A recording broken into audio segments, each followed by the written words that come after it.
From the Oregon State University Extension Service, this is Pollination, a podcast that tells the stories of researchers, land managers, and concerned citizens making bold strides to improve the health of pollinators. I'm your host, Dr. Adoni Melathopoulos, Assistant Professor in Pollinator Health in the Department of Horticulture. There was a real buzz in Oregon last week as students went back to school. And for many students, they hadn't had a regular school year start like this for some years, and some students just had never experienced this before. And I thought, well, a great way to mark this is to talk about bees in schools, and to get to that, I didn't have to go far. College Hill School, in fact, is only a couple blocks from the Oregon State University campus. It's in the Corvallis School District, but it's really innovative in many ways, and one of them is just out back. There's the urban farm, where students are, and the educational experience is deeply integrated with various aspects of this farm. Well, there are bees on this farm. There are honeybees and there are mason bees, and there's a lot of consideration to bee habitat. So I dropped in the spring and talked with the lead of the program, Sherry Taylor, and we're going to walk around the farm in this episode. And in addition, at the end of the episode, we're going to catch up with Sam. And Sam was leading the farm stand on that day. And we hear about how bringing bees into an educational learning experience on schools can really enhance and create a sense of independence with students. So this week on Pollination, we're going back to school at College Hill in Corvallis.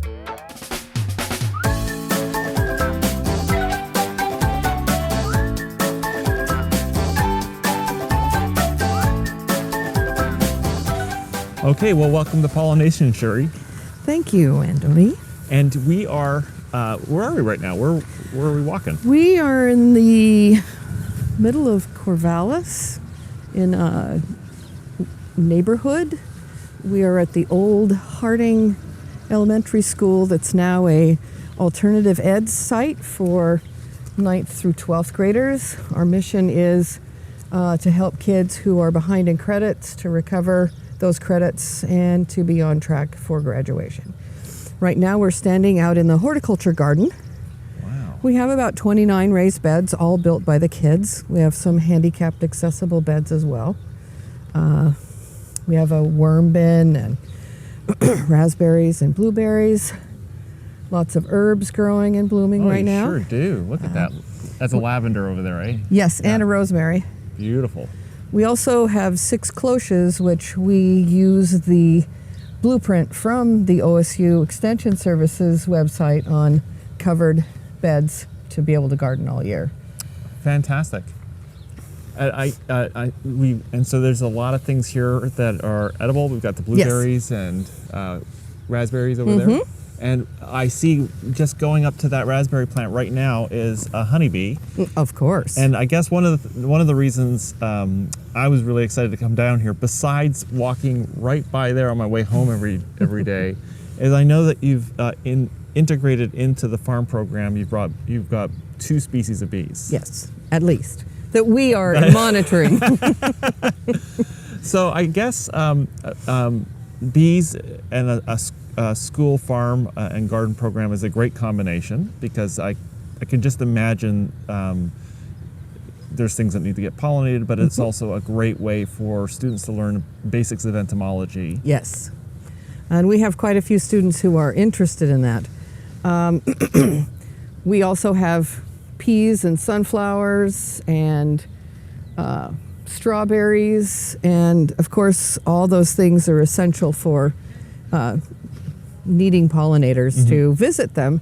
And we are very close to the OSU horticulture program's farm. And so we've always joked about the fact that we just swap bees back and forth since they have a 3-mile radius. So really, you're welcome, OSU. Thank you. We are loaning our bees to you every day, and thank you for loaning your bees to us.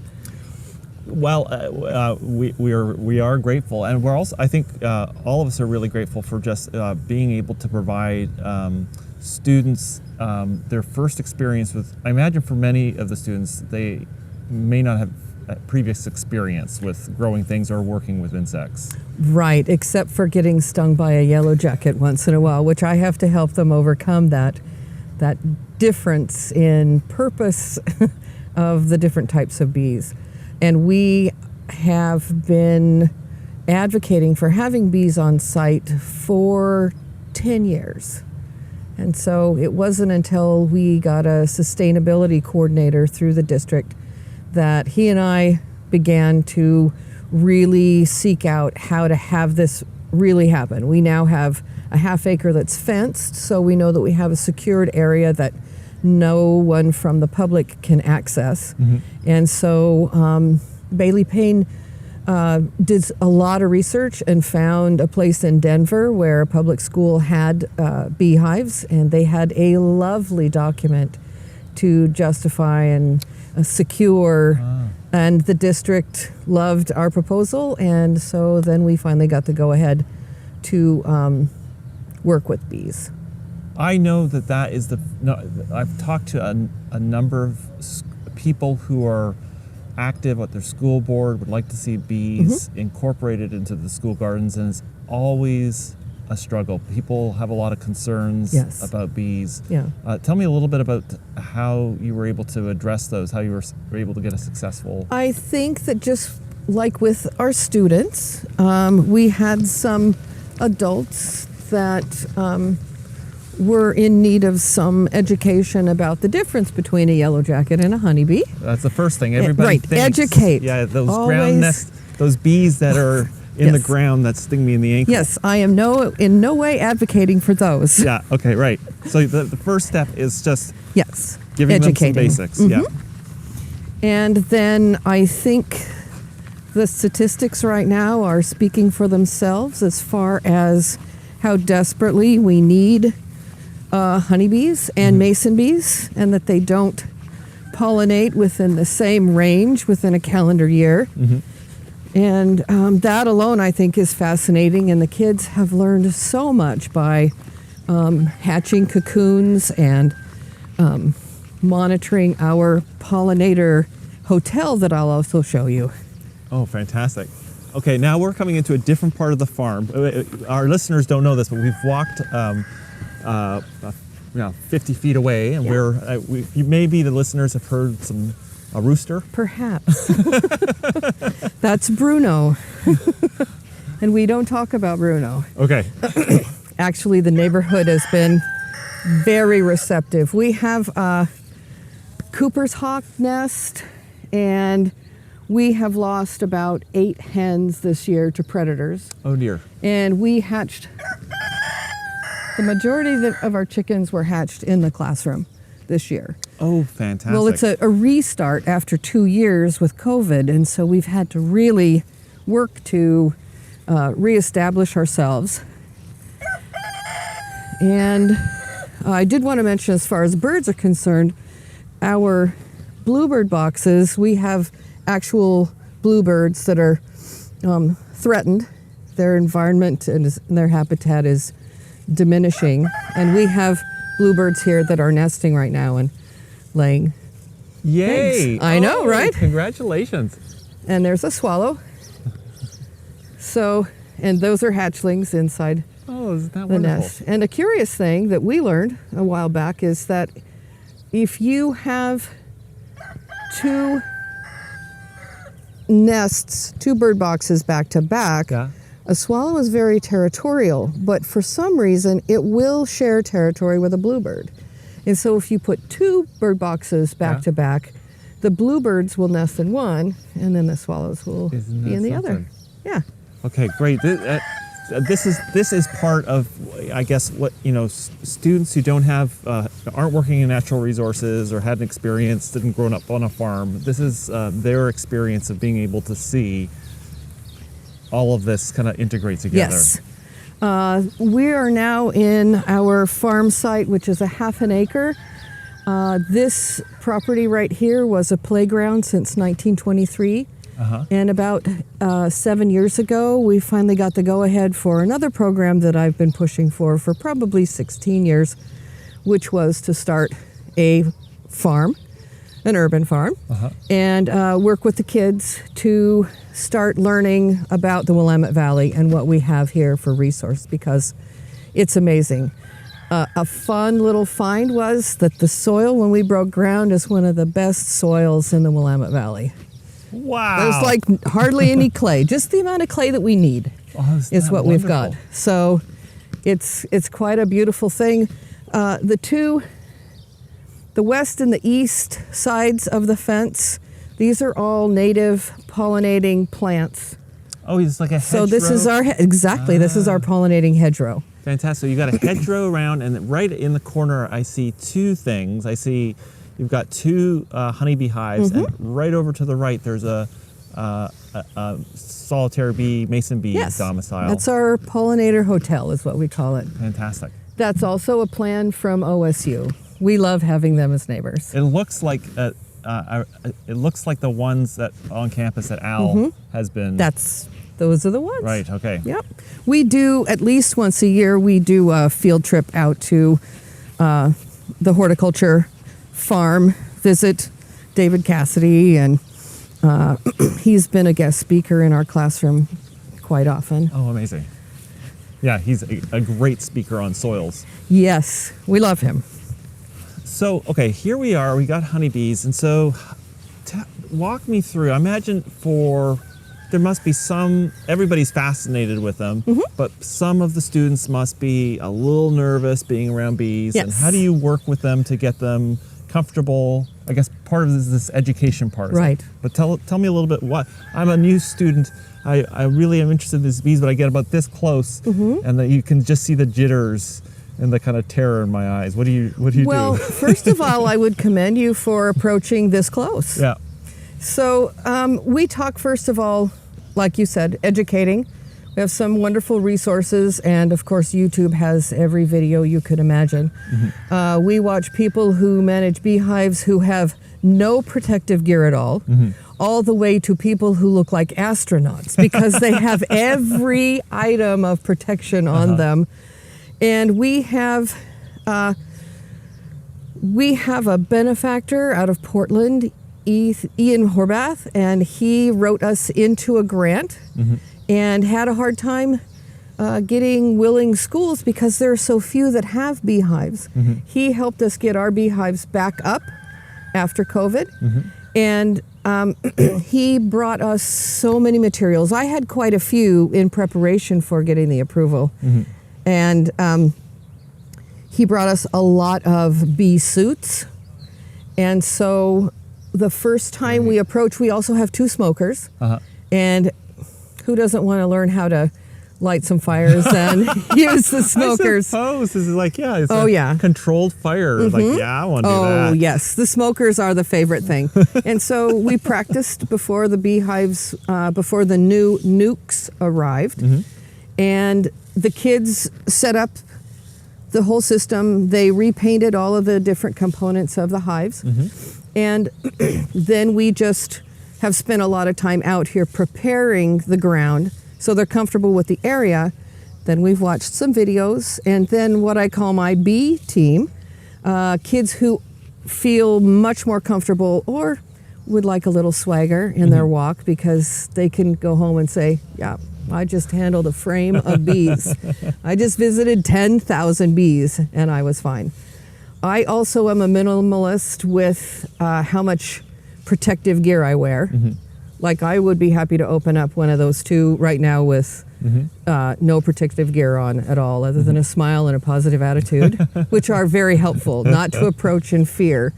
And so then after the kids get on whatever protective gear they feel comfortable with, then we start walking up and approaching the hive and getting comfortable with the fact that, oh, look, they're not attacking me. They have jobs to do. We also talk about the anatomy of a honeybee. They don't want to sting us, because when they sting us, they actually die.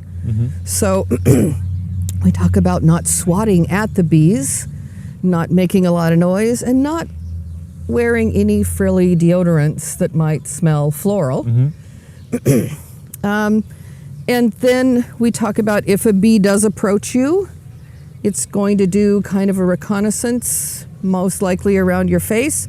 And we just talk about taking one step back. And if the bee is still communicating with you, take another step back. But don't run, don't swat, don't scream. Just keep moving backwards slowly. And so far, knock on wood, I'm the only one who's gotten stung. And surprisingly enough, the only time I got stung was when I put in some chemicals to help with veramites. That's the only time they've ever stung me.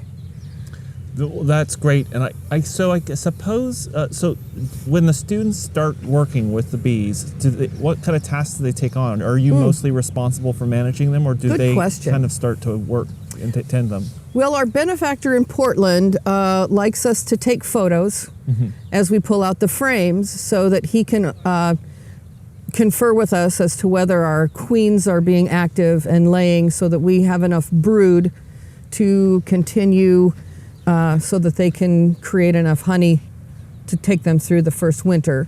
And so lots of our students, we have a Facebook page for the Urban Farm in Corvallis, and the kids take all of our photos for our Facebook page, and they love to take those photos, and we capture whatever season we're in and what's in bloom right now. Like, we have native Oregon irises, we have the columbine that's native to Oregon, we have bleeding hearts right now, our elderberry is about to bloom, lilacs, and we have a hummingbird nest that's back there. Wonderful. So the kids love to do photography, and so they will come with me. I have two kids who carry one smoker each. One's got a camera, and one carries the toolkit that we have with all of our bee utensils that we need.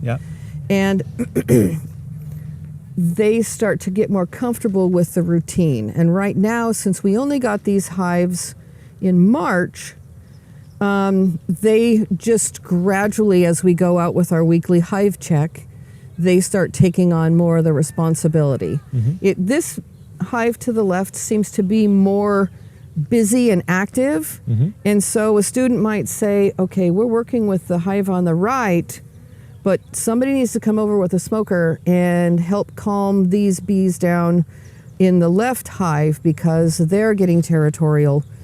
And so the kids are starting to pick up on what needs to happen next. So just to sum this up, so that one of the key things, if you're at a school, you're thinking of taking this on, you're going to get approval. And part of that's going to be educating, the District office. Then students, you really do need a beekeeper who can sort of spot you and help you with it. And I love that. That you take pictures and send it back, and Ian will say, "Well, yeah, you need another box. They're growing."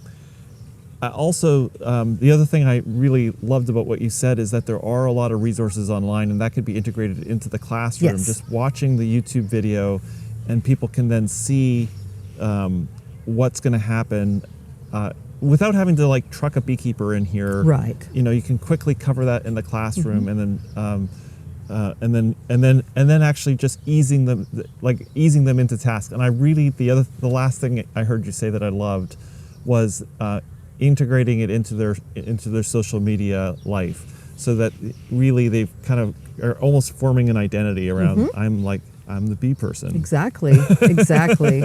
And they really do. They also like to do selfies with the chickens. Especially when they first hatched. But still, even our rooster that was hand raised, one student had his picture taken this year for his student ID, holding the rooster in his hand. So, yes, would you like to move on to the mason bees? Let's do it. All right. I so want to open up a hive right now, but we're going to move on. I really do love bees. Yes. So here's our pollinator hotel. If you'll notice, we have a spigot right by the pollinator hotel, and we just planted an Oregon grape right there. I see it. And so we cleared out an area around the plant so that we could continue to leave mud there. Oh, great. And the pollinating hotel is right by a giant elderberry bush. Oh, I see that. This has only been here 6 years. Look at it go. We've attempted to cut it back, but our neighbors keep saying, please don't. It's gorgeous. So we want to work with the neighbors. Come on, there's a little... Yeah. There's a little bubby right there. Mm-hmm. Or female Right, most likely a female. this time of year. Right. So, and we're doing experiments with different structures, and Jerry and George have been super helpful, and Oh, looks we like you've are got... finding Oh, yeah. that the tubes are definitely our best bet Okay, for so cocoons. what we're looking at, there's a laminated block and there's a wooden, wood drill, and then we've got like a 1 liter milk carton full of natural reeds, and I can just see the mud plugs on the reeds is much higher. So I guess I've always thought this with mason bees, they're so gentle and easy to work with, but they also open up. Students can ask basic questions. Yeah. And you can make great. And it's also during the school year. The nesting is taking Right. place in Yeah. the school year. I guess you can get most of the stuff done during the school year. So Yes. This bee is really a school bee. Oh, there's one right there. Oh yeah. But this is what we have our cocoons in, and I can see that they're all hatched. Yep. We've probably hatched at least 100 cocoons right here Okay. on site. We've also sold some cocoons as a fundraiser, Oh, good. and at our farm stand, which is what we'll go to next. Yeah. And hopefully you can talk to a few students because they're extremely proud and knowledgeable about both variety of bees.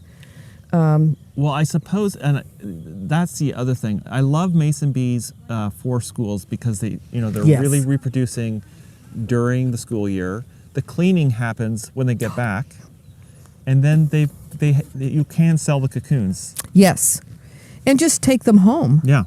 And I teach a construction math class, and so we build these tubes that they hatch from, and then build some bee boxes for them to lay their larvae in later on. I don't have any to show you because we sold them all. Excellent.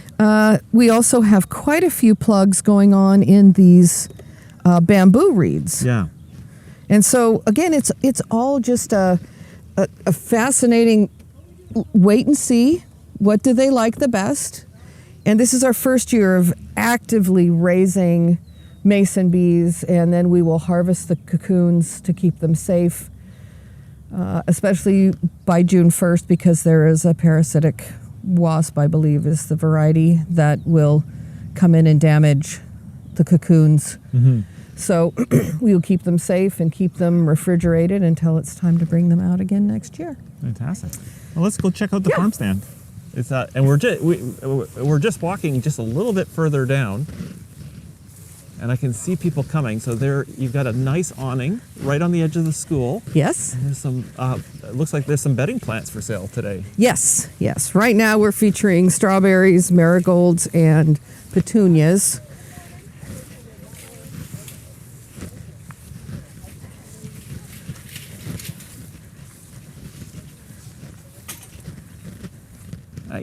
I always think with strawberries are a great plant for mason bees. I've often see them. We have native wild strawberries growing in our pollinating hedgerow. Oh, fantastic! I was looking over at Jerry, Jerry Paul from Benton Soil and Water Conservation District, who is my resource when it comes to mason bees. He gave you the nod. He gave me the nod. He said, "Yeah, they're okay." Right. I do need to say that Corvallis School District has been amazing in their support of this program. I am very fortunate to teach in this district, and this is my 41st year as a teacher in Corvallis. Wow. I know, right? And I'm still happy with what I do. And why is that? Because I have a 5-acre classroom. So they've loaned us a truck to use, gave us the go-ahead to create this kind of an ecosystem. We have lots of community support. Oh, what a beautiful farm stand. Another support system. We were sponsored by a local nonprofit group that took us under their wings. All of the photos that you see on these table skirts Yeah. are photos from our farm. Oh, wow. That's our chicken coop right there. Wow. We passed that earlier. So yeah, and all of the photos are taken by students. Oh, that's great. Wonderful.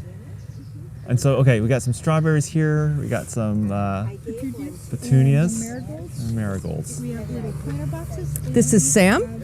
Hey, Sam. Sam is serving as customer service today at the farm stand. Well, can we interrupt Yes. you and ask you some questions? Tell us, Sam, how's it been today? It's been pretty good. We had less people come in, but we've had bigger sales. One of our teachers here actually bought probably close to 8 flowers. Uh-huh. Probably more like 10.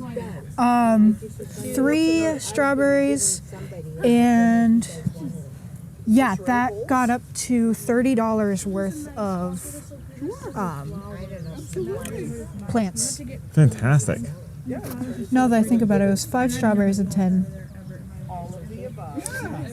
flowers. And we got snake plants, spider plants, jade plants, 2 different types of aloe, like I said, strawberries, petunias, marigolds. The planter boxes were built by Cherie's class 2 years ago. They're beautiful. And then we painted them and then put together the plants for it. We've potted all these plants. We had these long strips of flowers that were being held together by their roots. And we had divided them and potted all them ourselves. So it's been pretty good. Before you got involved with the program, did you have a green thumb, or is this kind of like all come from this? This has pretty much all come from this. When I was little, I used to garden with my dad here and there, but a lot of my love for all this has definitely come from Urban Farm. How about the bees? I'm really kind of curious about the bees. What do you think of the bees? I honestly love them. It's Urban Farm has eliminated my fear of a lot of animals. Like, I used to be scared of fish, but now I really don't care. But yeah. And the bees have been pretty good. None of us have gotten stung yet, knock on wood. And Do you have a favorite? Is the honeybee or the mason bee? I don't really have a favorite. They're awesome in their own ways. Like the honeybees, they're pretty fuzzy and they seem pretty chill. One of them actually decided to take a little nap in another student's hair when we went to go check on him at one point. And then the mason bees, one of them actually hatched in someone's hand, and it just kind of chilled there for a minute. So they're pretty cool. It's neat watching them come out, and I always love it. You know, we've had some cool days, but some days you go there and they're all just sitting at the front. Yeah. And they're looking out, and it's like, oh, hey, how are you doing in there? Yeah, they're pretty cool. How do you think about the bees and sort of the rest of the farm being connected? Do you see connections in your head when you're walking around and looking at things? So our pollinators hedgerow, which I'm sure Cherie showed you, that's where they go the most. And then, of course, the flowers along the lawn, the peas, the beans. They even visit the chickens sometimes. They go all over the place. Like, I've seen them in the horticulture garden. I've seen them kind of buzz around the greenhouse. They just kind of do their own thing. And it's very much connected to the farm because our farm helps them get what they need for whatever. Do you see yourself keeping bees in your future? Personally, probably not at my house. Yeah. Because I am trying to work on keeping my own self sustained before I worry about other living beings. That makes a lot of sense. Yeah, especially since I'm still young and figuring stuff out. I'd rather keep myself stable for as long as possible and then maybe working on something like this to kind of keep myself busy. Is there a part of the farm that is like the most interesting to you, that you're really excited to work on the most? I'm really excited to see how the chickens start doing their own thing, especially since we got 2 batches of baby chicks over the course of the year. And one of the batches, we had to incubate some of the eggs because we had a broody hen that came in, and we had hatched like 7 chicks from her, and then we got, I don't know, 15 from Loco. And Bruno is actually one that we hatched, our rooster, and we have another hen that's in there still. Why that aren't we allowed hatched. to mention Bruno's name? Now, the joke there is we're not really supposed to have a rooster within city area, Yeah. but because of noise complaints and Oh, all yeah, that. right. But our neighbors have been very nice about Bruno.